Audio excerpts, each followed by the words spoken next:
Hello, and welcome to this episode of the Budget Knitter Podcast. My name is Spargur. I am your host. I am coming to you from Las Vegas, Nevada, where I live with my husband and two dogs, Princess and Duchess.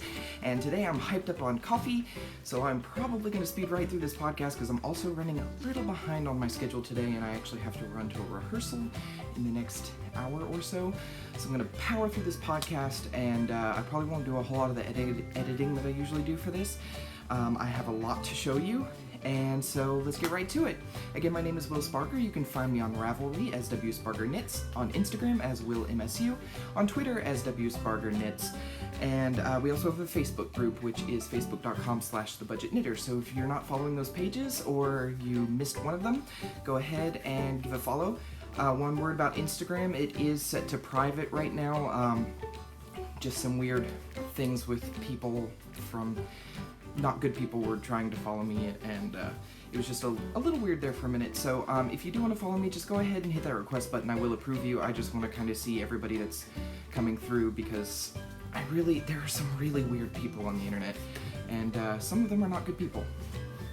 So I don't think that's going to be a problem. I just it's a little bit of a control issue for me. Anyway, I also really want to thank the 934 subscribers that I have currently. I want to let you know that as soon as we hit 1,000 subscribers, there's going to be a giveaway. There's going to be a skein of hand-dyed yarn done by moi, and then there's also going to be a stitch marker made by Paul of Polly Knits. He is here on YouTube as well, and Instagram. He sent me these stitch markers, and they're beautiful. I am going to show you those later in the video because I think they are really cool. So as soon as we hit 1,000 subscribers, there's going to be a giveaway for those gifts, and they will come as a pair. So you'll get a skein of hand-dyed yarn, and you will get one of those stitch markers made by Paul. They're really awesome, and you will see them later in this podcast. So normally here I do what am I drinking. As I mentioned before, I am hyped on coffee. I've had like a whole pot, and I don't normally do that. So I'm like super jittery right now, which means I'm just going to crash later, which is fine. So I'm not drinking anything at this point. I should probably get some water later, but I'm not going to do that now. So we are just going to kind of move along again. We're going to power through this. So a little bit about what I'm up to. Work is good. Things are going well. I'm about to hit my 6 months. That's February 28th is exactly my 6 months. And the great thing is that my supervisor, boss, whatever you want to call him, he's very much about progression. So he's already saying, where do you see yourself going? What do you want to do? What do you like to do? Kind of what's your ideal job? And so I've been kind of meeting people around the company. I work on a floor with 150 people, and I know like 15 people. So I've been trying to meet people, find out what they do, what department they work in, and kind of see how that fits into my goals for career choices, blah, blah, blah. One thing that I think is really important in terms of me looking for work is that, or for continued work, is that I don't want my life to revolve around my job. I want my job to revolve around my life. That's what I really like about this job. It's flexible. I can make work fit into the personal things that I need to do. It's really, it's great. I can show up at 3 and leave, or show up at 7 and leave at 3, just work straight 8 hours, no lunch. I can eat at my desk. I'm not on the phone, I'm not really interacting with people, I'm just in front of a computer, so I can eat and work at the same time. It's really great. I can make everything compact, and I don't have to worry about working as soon as I leave the office, so I can really focus on what I love to do. And I made that a really important aspect of what I'm looking for as I continue my progression search, which is I don't want work to be the thing I focus on. I work because I need to pay bills and I need to eat, and there are things that I have to take care of, but ultimately I work so that I can do what I love when I leave. So there's a couple ideas floating around, still meeting different departments. Right now I'm kind of leaning towards the learning and development, which is like training, teaching, developing new standards of procedure. I've met a lot of those people. There's a lot of creative people.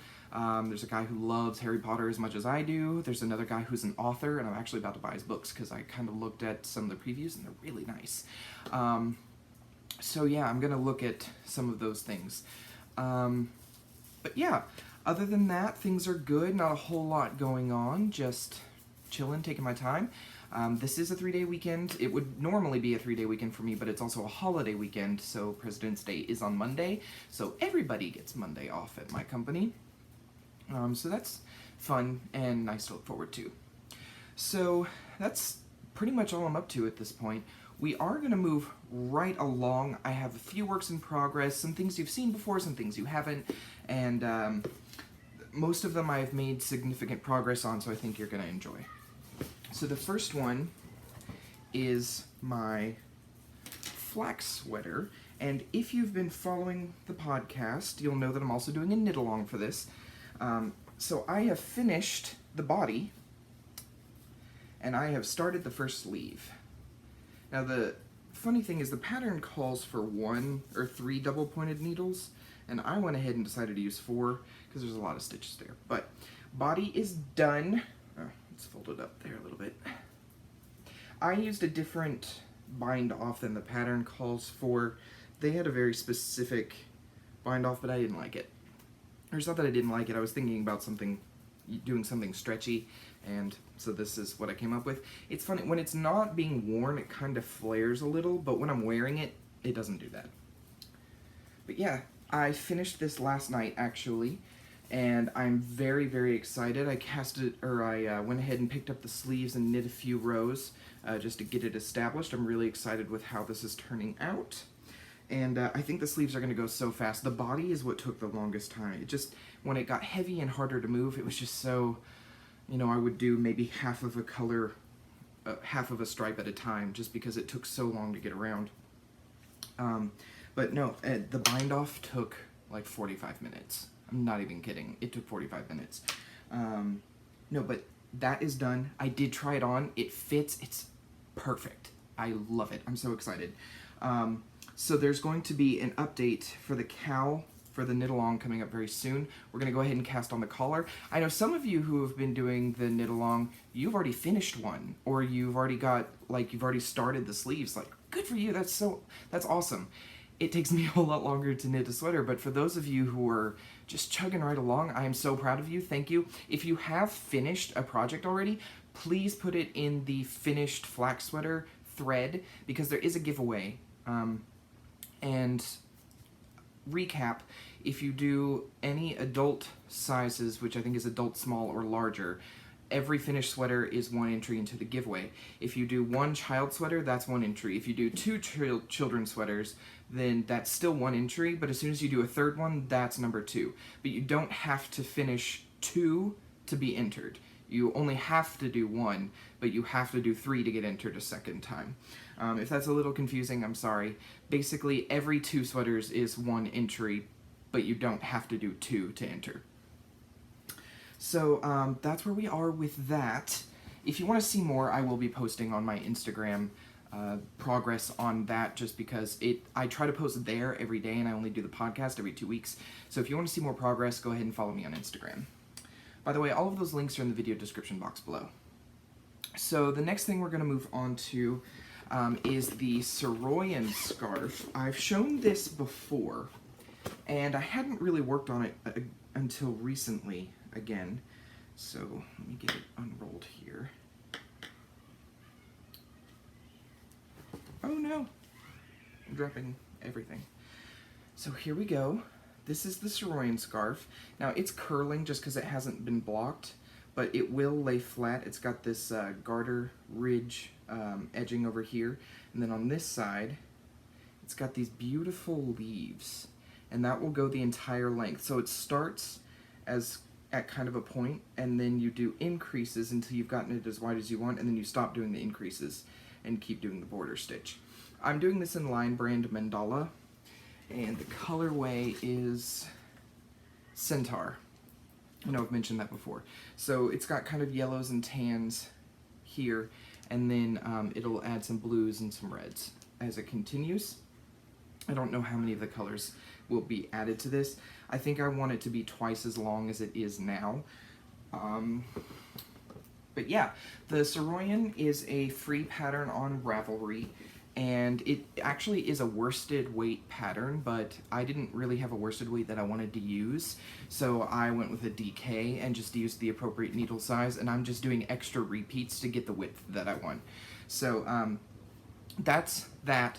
That one does take me a little bit longer because it is a 14-row pattern repeat, and I can get the knitting and purling section just fine, but the leaf lace section I haven't really memorized, so I do have to look at the pattern every row, which is fine, and that's not a big deal. It's one of those things where if I have time to really focus on knitting, I'll knit it, but in terms of like mindless knitting, I have another project for that, and that's actually down here. I started this week, and I love it. It's another free pattern. If you follow me on Instagram, you'll have seen this. Okay. This is the One Skein Wonder. It is a spiral scarf shawl thing. It is mostly garter ridge. There's some knit front backs, some slipping, but it's really simple. It's a really fast knit. It's a 4-row repeat once you get to the repeats. I think there's 8 setup rows, and then you're good to go. And then you're just doing the same repeat over and over again. I am using Caron Cakes, regular Caron Cakes, in the red velvet colorway. And I want to make that distinction. This is not Caron Big Cakes. Caron Big Cakes is what I'm using for my sweater, for my Flax sweater. Caron Big Cakes is 100% acrylic. Regular Caron Cakes is 80% acrylic and 20% wool, so there's actually wool in here.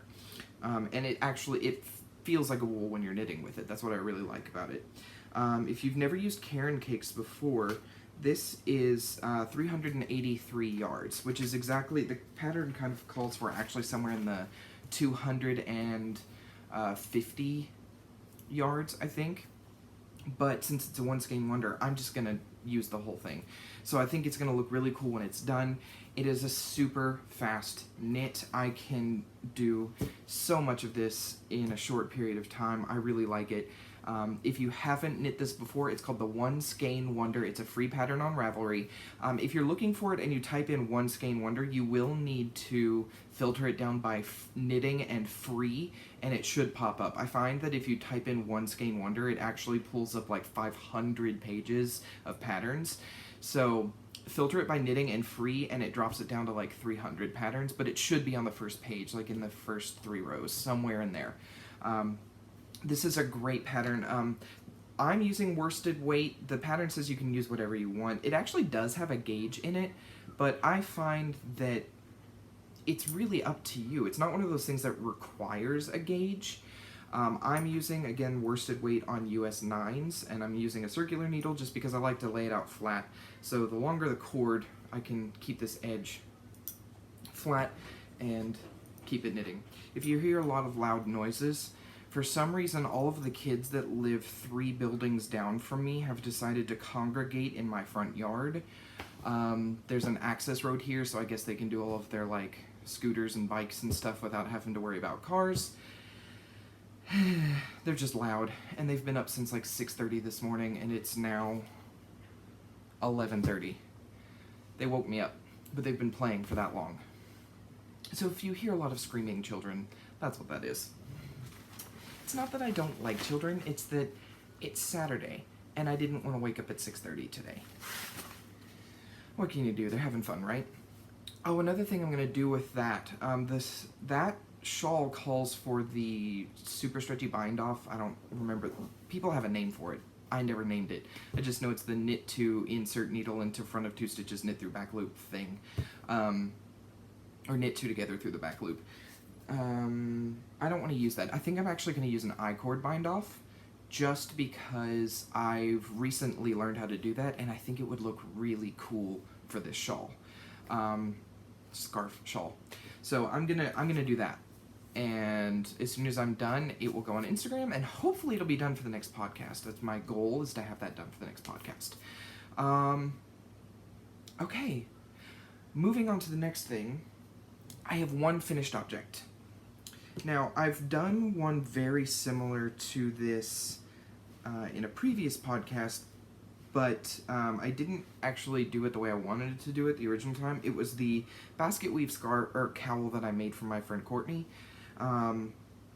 So it was supposed to be a Mobius cowl, which is a one-sided object, and if you don't know what that is, look up a Mobius strip. A one-sided object is like a mathematical phenomenon. It's a really cool thing. It's really hard to describe. It would be easier to show on paper, but I don't really have the ability to make a Mobius strip right now. Anyway, so this is the Mobius basket weave cowl. This was a pattern by Stacy at Very Pink Knits. I don't remember if it's a free pattern or a purchase pattern, but I was able to kind of watch her like preliminary tutorial and then just figure the rest out. I always encourage that if you can buy a pattern, you should, but also if you can kind of figure it out, then, I mean, just use your ingenuity. So on this, I actually did do the I-cord bind off. And so you can kind of see how, so that's the cast on row. This is the bind off. So it's actually a rolled bind off. It's so cool. If you haven't done it, there are so many really neat videos on YouTube about how to do the I-cord bind off, and you should absolutely do it. I think it's gorgeous. I think it has its place for a lot of really cool patterns. I know people who have used it on their sweaters, and I considered doing that, but realized that that would make because the bottom is ribbing, so if you did an I-cord bind off, it would stretch everything out and wouldn't allow the ribbing to close back in to give the stretchy effect. So I didn't do it on the bottom of my sweater, but I know that there are sweaters that call for it, especially if it's only garter stitch or only stockinette and there's no ribbing. I think that's a popular thing on cardigans. So if I ever knit a cardigan, I might do the I-cord bind off. So that is my one finished object. Hopefully next time I'll have several more, but I did, I kind of got this done in one night because I wanted to make sure that I had a finished object for this podcast. Okay, so I have a lot of new things, and I'm really excited to show those to you. So the first thing is, as you know, I love Michaels. I shop there all the time. I know in earlier podcasts this year I said this was going to be a year of productivity. I was going to try to knit through my stash instead of buying more yarn. Well, so I happened to be on my Michaels app, and they were having 40% off one regular priced item plus 20% off your entire purchase, including sale items. So it's like, okay. And then I looked through their ad, and they had a couple of yarns that were on sale for like $2 a skein. I was like, okay, since it's so cheap, I will utilize these coupons and I will indulge just a little. And the other thing I was looking for was something, I want to do more reviews of budget-friendly tools and things for you guys, so I was looking for something that I could purchase to use and then review for you at a later date, which I did. So the crazy thing is, I go into my local Michaels, and almost all of their yarn is on clearance. They were making room for new inventory, so they marked a lot of yarn down to like between $2 and $4. So I splurged. I spent like $50, and I felt bad, but at the same time I got so much yarn. Okay, so the first thing I picked up was Karen Big Cakes. This is the cranberry, is that upside down back? Okay. This is the cranberry crisp colorway. This is what I'm using for my sweater. I did actually need another ball of this anyway. This was what I was actually going to pick up to begin with, but it ended up being on clearance for $3.99 with the rest of the Karen Big Cakes. So I picked up 2 of these. And then I picked up 2 of these. This one is Cherry Compote? Compote? C-O-M-P-O-T-E. I don't know words. This is beautiful. My husband actually picked this out. He really liked this, so now I've got to find something to do with this, because I bought 2 of these. And it's not enough to make a sweater, but it's too much to make like smaller stuff. I don't know, maybe I'll make him a blanket. I think he did mention that he wants another blanket, so a blanket might come out of this. But I bought 2 of these and 2 of these. But it doesn't stop there. I got 2 of these Karen cakes because they were on clearance. Look, isn't that cute? Don't you love those colors? This is the colorway Fruitcake. We're not even going to the joke about why fruitcake is appropriate for me. But I got 2 of these because they were on clearance for $4. And regular Karen cakes is usually $8, so this was half off. So I got 2 of these. Then, this is what was on sale for $2. The Loops and Threads Charisma. They had all of the colors of this yarn on sale for $2 each. So I got 2 of these because I really love this color. It's super soft. It's 109 yards per ball, so this would work really great for like a smaller project. Oh, it's called Electric Blue, or J22. It actually has a color number and a color name. So Electric Blue, and I believe this is 100% acrylic. I don't know. They cover that part up. There it is. Yeah, 100% acrylic. And what else? I said 109 yards or 100 meters. This is a number 5, so this is a bulky yarn. So I don't know what I'll use it for yet, but I really love the color, and for $2 a skein, I wasn't going to pass it up. So it's still not done.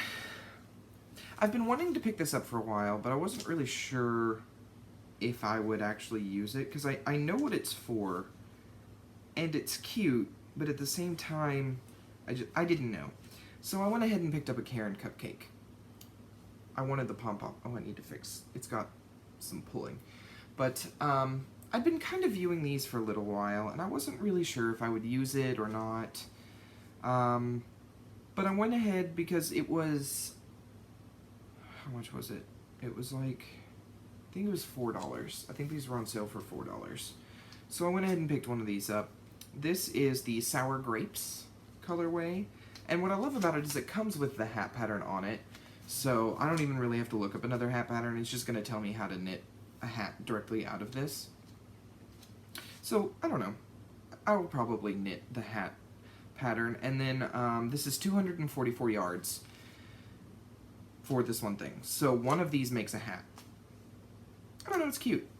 I really just wanted the pom-pom, because I've watched videos on how to make a pom-pom. I just haven't made a pom-pom, and I really don't want to make a pom-pom. So the fact that it came with a pom-pom is, well, it was fun. I think it's just cute. I need to trim that, though. I'll get my scissors later. How many times can I say pom-pom? Okay, last thing. I got the tool I was going to pick up. So I picked up the Loops and Threads size US 13 or 9mm 32-inch aluminum circular knitting needles. Now the reason I picked these up, I'm not really a huge fan of aluminum since I've moved on from using it. But, so this was knit on the same thing, US 13s, but they were my Knitter's Pride interchangeable needle tips. But I've had 2 sets of the needle tips where there's some kind of defect on the tip of one of them, and it scratches the other one, and you know that nails on a chalkboard shiver you get? I was getting that every time I knit with them. And it wasn't an exciting experience. And so, as much as I love Knitter's Pride needles, I was finding that I really didn't want to knit on those. And I remember that I started on circular knitting needles that were aluminum and never had a problem. So I thought I would pick those up and see if I have a much better experience knitting with the cheap aluminum ones. And if I do, then those will become my bulky knitting needles. Just because I don't want to keep spending money on needle tips that are going to scratch. So yeah, I picked these up, so as soon as I do another project with these and determine how well I like them, I will do a review on those. So yeah, that is my Michaels haul. So much, but the great thing was, I think originally it would have been somewhere in the 75 to 80 range, but with all the discounts and stuff, it ended up dropping down to 50, 48, I think. Yeah. So yeah, that was my huge Michaels haul. The other thing, I have some new hand-dyed yarn, and I posted this on Instagram, but yes. So this is the first time I've dyed fingering weight yarn. So this is just fire red with black, and this is for my stepmother. She wants wrist warmers made out of this. So I am going to knit these for her, and I think she wants them more around for the Christmas time. So this is kind of on hold for a little bit, but we're doing some for someone else. And so at one point I had dyed one called Playing with Mom's Makeup, and I dyed it on a sport weight yarn that was 50% merino wool and 50% viscose from bamboo. And I really liked that, but I think I had mentioned in a previous podcast that I really want to see how the same colorways I dye on one yarn transfer to a different yarn. Because the Galileo, which is the 50-50 wool and viscose, it takes up dye so quickly that it doesn't really have time to spread. It just, you put it on and it's in the yarn. It does the same thing with water. Like, I don't have to soak it for very long. I can put it in the water and it's immediately wet, like, all the way through. So I had originally dyed that colorway, Playing with Mom's Makeup, on that other yarn, but that's what we wanted to do for this other person. And the fingering weight yarn is... oh my gosh, I threw those labels away.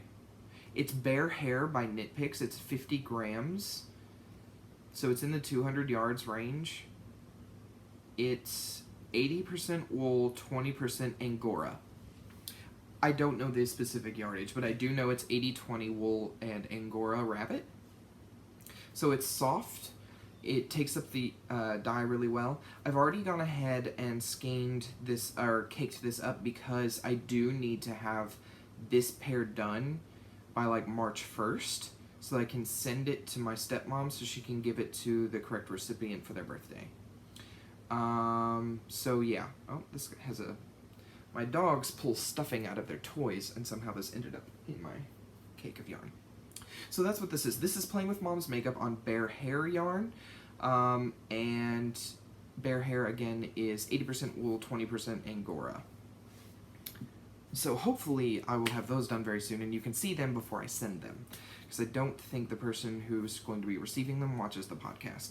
If they do, I'm hoping that my stepmom will let me know before I show them, because I would hate to ruin the surprise. That was the creepiest smile. I have one other new thing. Oh, yes. I'm going to show you Paul's stitch markers that he sent me.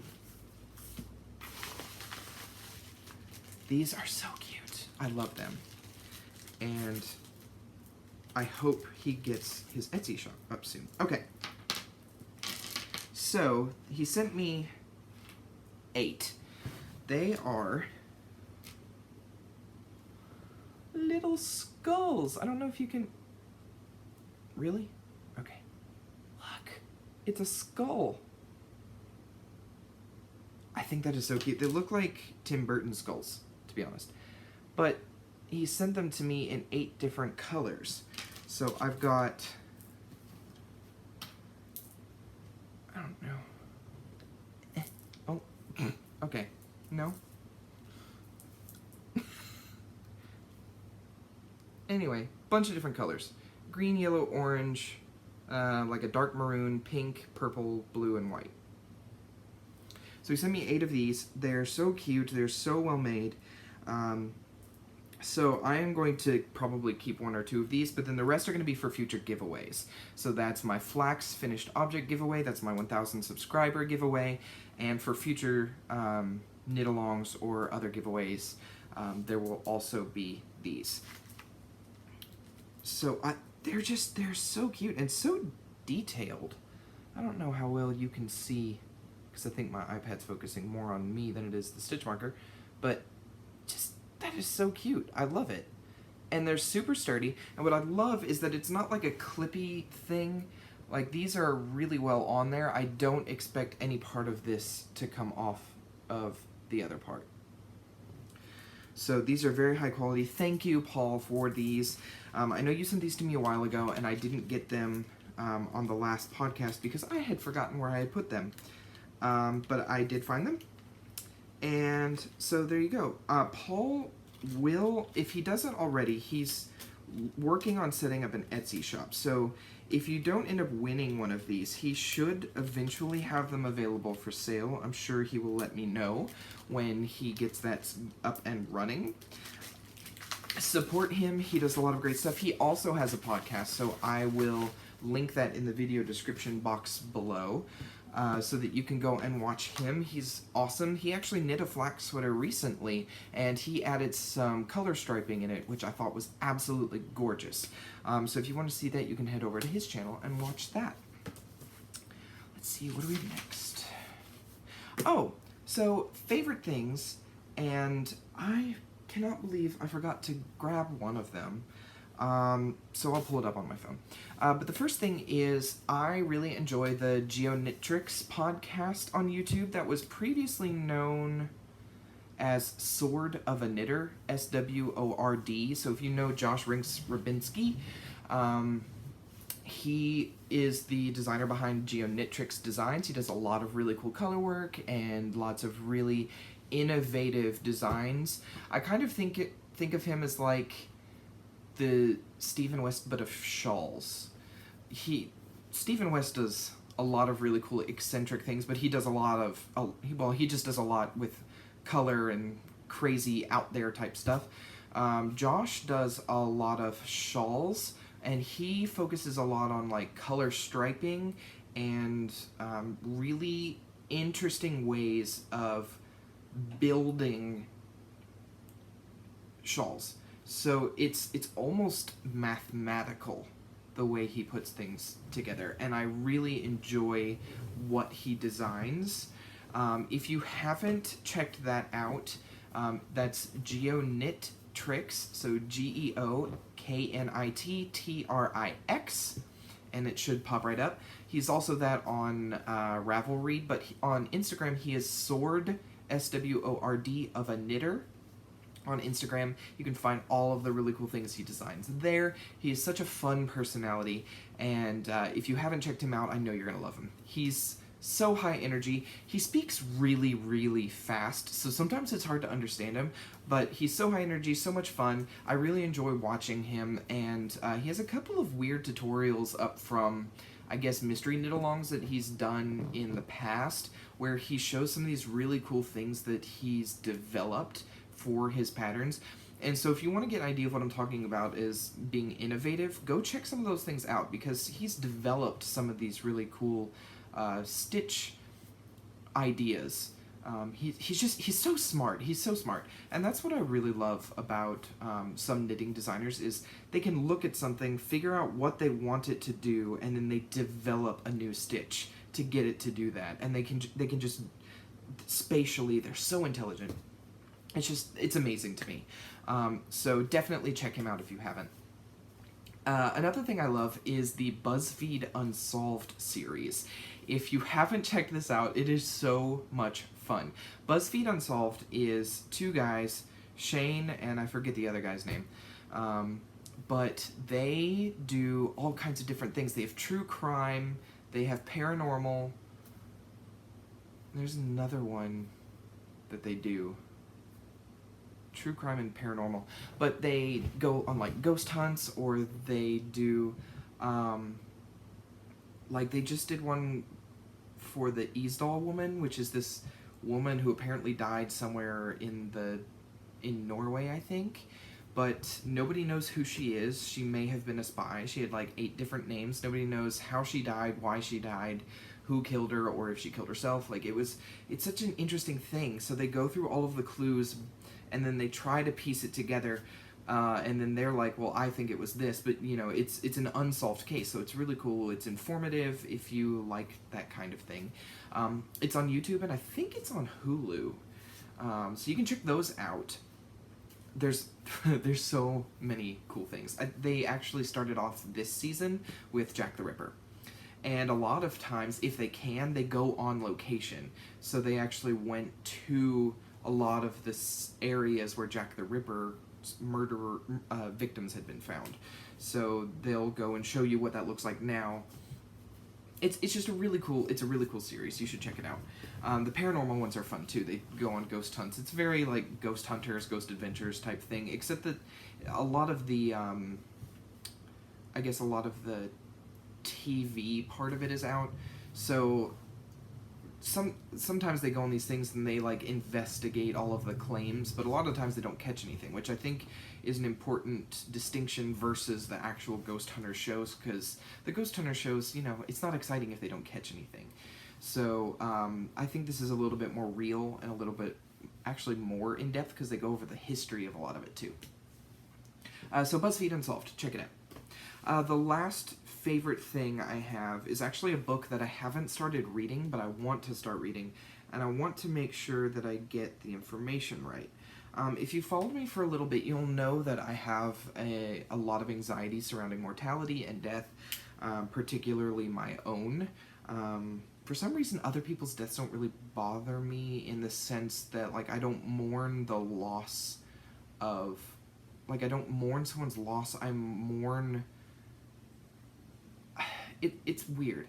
I get upset over the idea that their consciousness is gone, if that makes sense. It's more of an anxiety surrounding the idea that when the lights go out, they're never coming on again. It affects me more when I'm alone. If I'm talking about it, it's not that big a deal. It's when I'm alone and am able to dwell on it. But, so one of the people I watch on YouTube, her name's Caitlin Doty. She's Ask a Mortician on YouTube. She does a lot of really cool death positive things. Not in, like, I support dying. It's more of a, we've moved we're a death phobic culture. We don't want to talk about it. We don't want to see it. We don't want to be around it. We think that we can avoid it.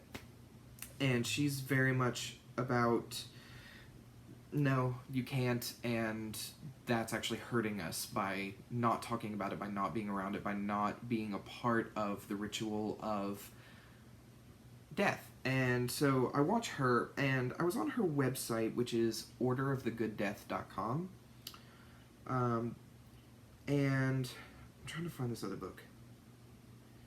Here it is.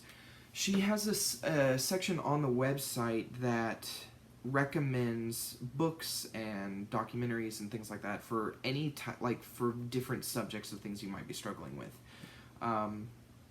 So like if you're struggling to come to terms with the afterlife or the lack thereof, or if you're struggling to come to terms with grief or with the death of a loved one, or you know, just several different topics. So she has all kinds of different recommendations for things you can do to help get through those things. And one of her most recent videos actually was about how to help someone who is grieving, about things that you can say to someone who is experiencing grief.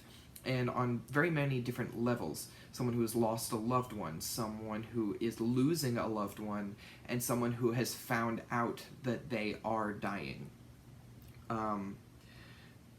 And she gives a lot of things that people tend to say, and then how that can come across, and then she gives you alternatives of things you should say or should think about saying instead, because a lot of times we don't even know that what we're telling a person is coming across as, okay, well, stop being sad. And that can actually be very harmful. We should be encouraging people to grieve. The grieving process is a very important part of the death acceptance.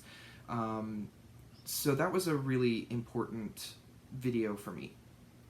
So on the website, she recommended a book by Adam Silvera called History is All You Left Me.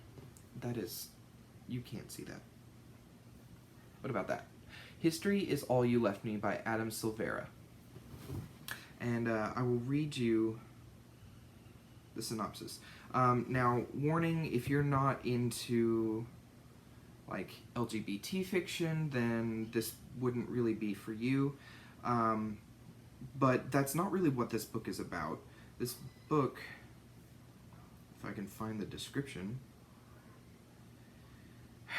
Here it is. Okay. When Griffin's first love and ex-boyfriend Theo dies in a drowning accident, his universe implodes. Even though Theo had moved to California for college and started seeing Jackson, Griffin never doubted Theo would come back to him when the time was right. But now, the future he's been imagining for himself has gone far off course.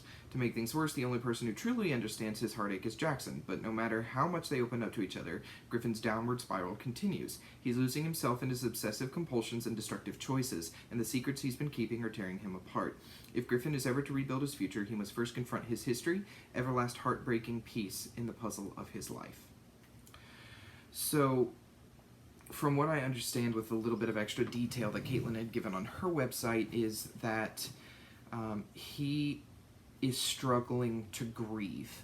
He doesn't know how to handle the passing of someone he loves, and because he's unable to handle his grief and come to terms with the death of someone else, he falls into all of these traps because he's not able to help himself.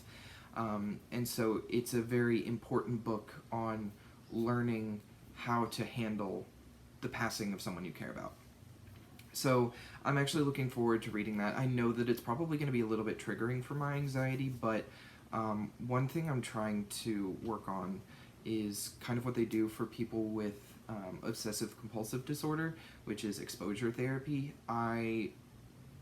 Working with my therapist, we've talked a little bit about how I should probably expose myself to it a little bit more, and I think that's an interesting thing, especially because no one in my family except for my grandfather has passed away. I haven't, no one that I'm close to. I've had extended family pass, but nobody that I really knew. So I haven't been exposed to it, and I think that's an important thing for me to realize, is that the hardest part of what I'm experiencing is not yet come. So if I can expose myself to the ideas and the fears and the anxieties, then maybe when the time does come, I'll be able to handle it a little bit better. Anyway, that went really off track from favorite things, didn't it? Okay, so if that's something you're interested in and you're okay with LGBT fiction, then History Is All You Left Me by Adam Silvera. If not, don't have to pick it up. There are lots of other recommendations on types of books that you can read in that instance. Actually, I think there's a book by the same author, or one very similar, which is called They Both Die at the End, which is, if I understand it, it's a book about you get told, in this world that they live in, they're let know when they're gonna die, and they're given 24 to 48 hours to kind of do their thing. And it's about just two strangers who have both found out that they're gonna die in 24 hours, and kind of how they spend their last hours. So that's an interesting book too. So that one's called They Both Die at the End, if that's something you're interested in reading. Both of these are young adult novels, by the way. So if you enjoy reading young adult novels, that's something you can pick up. If not, I'll continue to search for other books and recommendations. Oh, I also picked up a book by Kristen Ritter. If you don't know who Kristen Ritter is, she's the star of Don't Trust the Bitch in Apartment 23 and Jessica Jones. A lot of fun. I didn't know she was a writer, so I bought her book because I want to see how she did. Or how her ghostwriter did. I'm assuming she probably wrote it. But, I picked that up too. I can't remember what it's called off the top of my head. It's in my closet. But I picked that up. If it's any good, I'll let you know. So wrapping up here, just some other updates. I want to remind you about the Ravelry group that we have. You can search the Budget Knitter podcast, and we have some discussions going on. There's a welcome thread, just a, hey, how you doing? Welcome to the group. There is a Flax knit-along chatter group, so as you're, working on your yarns, or if you've cast on, or if you have any questions, you can post in that thread. There is also the Finished Objects of 2018. So as a reminder, if you finish knitting, crocheting, any kind of crafting, anytime between January 1st of this year to December 31st of this year, you can post the finished object in that thread.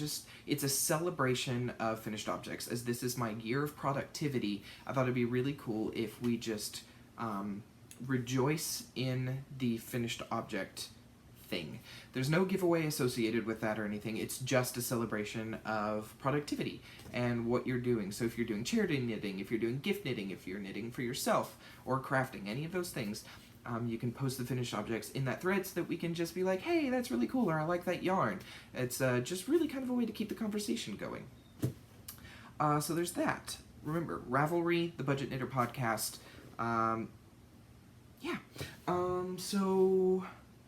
Right.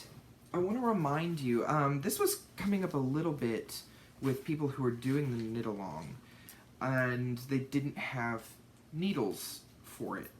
So I just want to give you a reminder, if you're new, I do have a couple of needle sets that I have reviewed.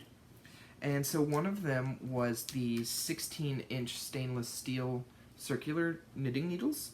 However, they do also have 24, 32, and 40-inch, I believe. Or maybe it just goes to 32. But they have sets, and it comes like this, and it's like $15. It's a great set. I actually really love this set, and I use it frequently. That's by Mehousa. There is a coupon code for that as well, and that one is WillKnit, and it gets you 10% off of the stainless steel circular knitting sets, any of the cord lengths. It'll get you 10% off. The other one is the bulky wooden needle set, and there's a coupon code for this one as well, and that is Will2018, or if that doesn't work, it's also Mehouse10. I'm going to put those coupon codes in the video description box below, along with links to these.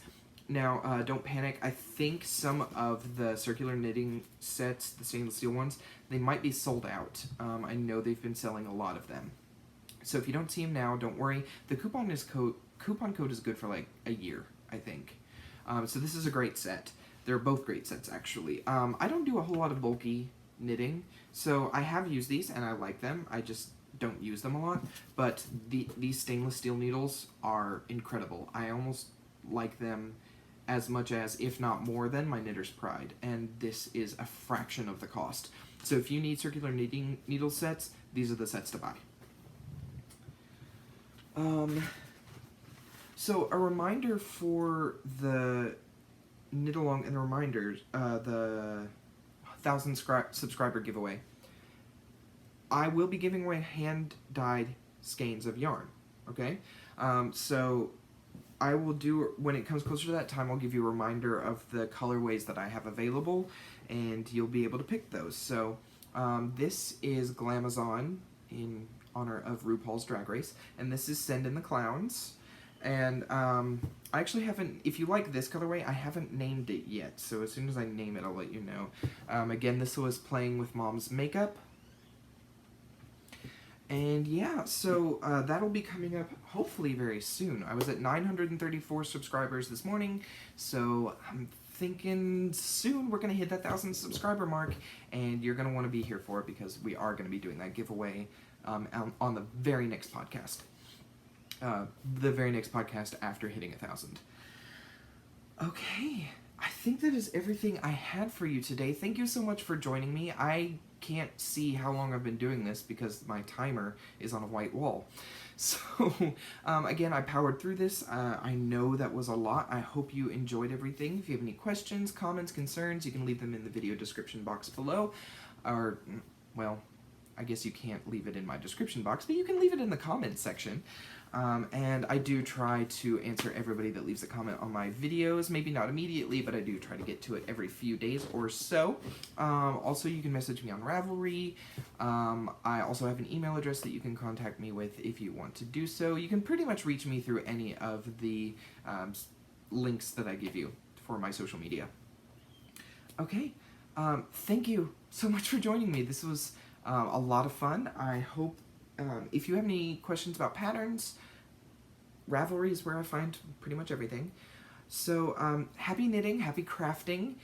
Yeah, I hope you have a wonderful President's Day weekend, or whenever you see this, I hope you have a good week, weekend, month, wherever this is in the year when you see it.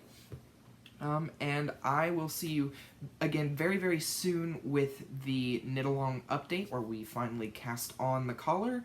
And I am still working on getting my yarn reviews kind of put together and filmed for you. I'm hoping to have those out very, very soon.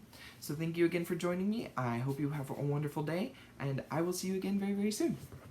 Bye!